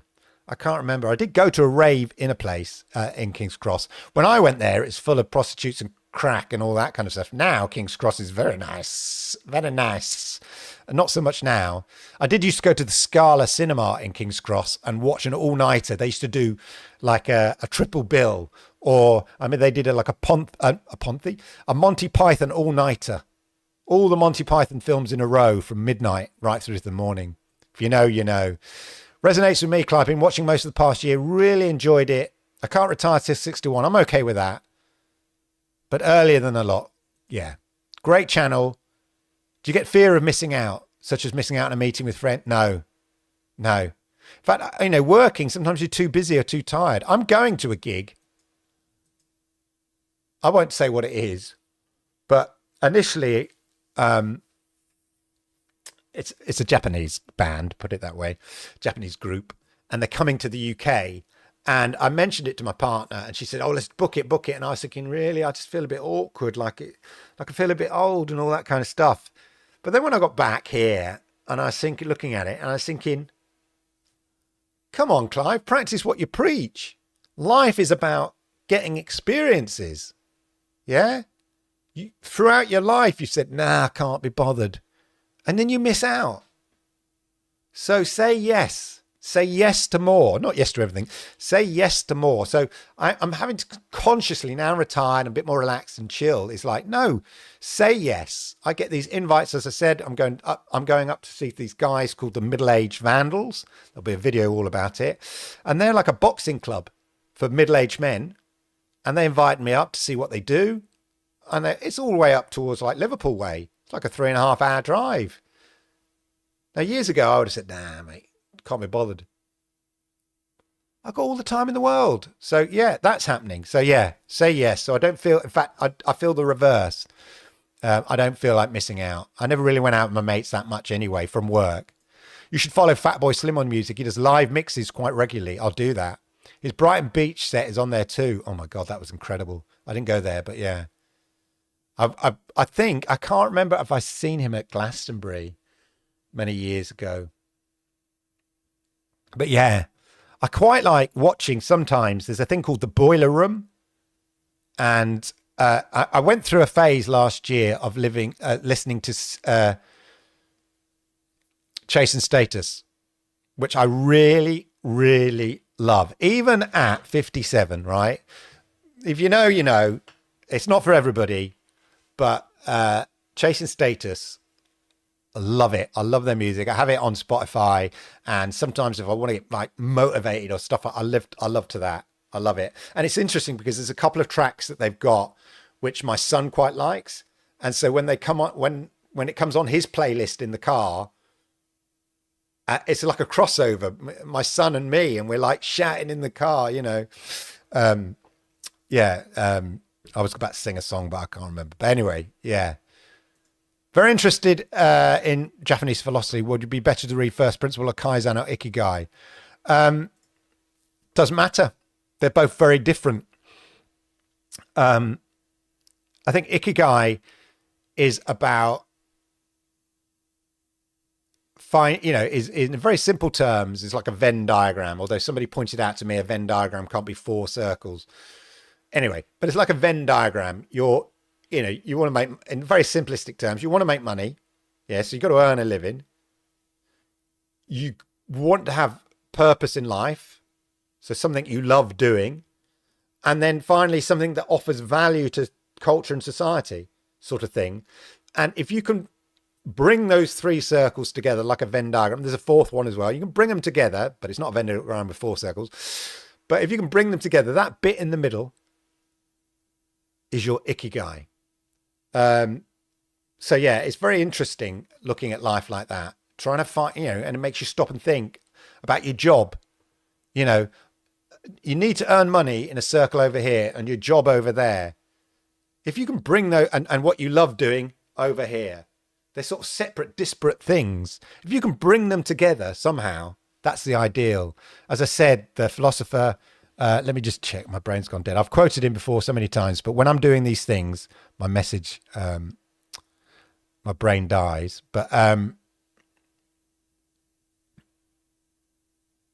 yeah, Alan Watts. Yes, I was right. Alan Watts, philosopher, all of that. When, like I said before, he says about this idea of if money was no object, what would you do? You want to work with horses or whatever. Then do that. Very simplistic, but you think about it, yeah. Find a way of, if you and my younger self, of doing the thing that you really want to do in life. And if you can make money doing it, that's a secondary thing. Perfect. Church with Brixton, so many great places back in the day.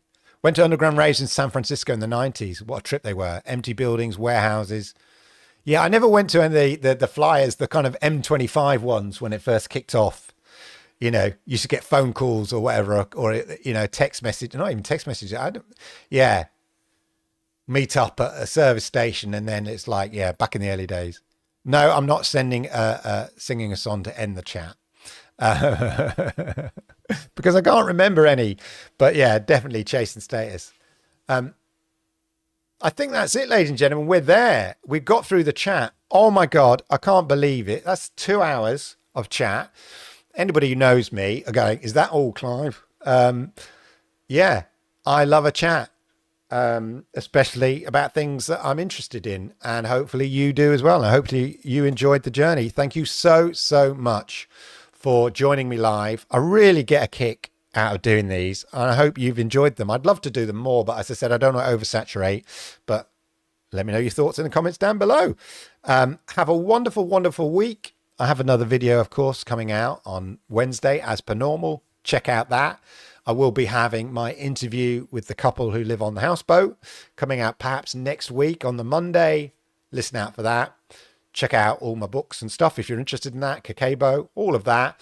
And have a wonderful, wonderful week. And if Easter is your thing, then have a wonderful Easter. Enjoy your chocolate if that's your thing, and all of that. And I shall see you very, very soon. Sayonara. Johnny!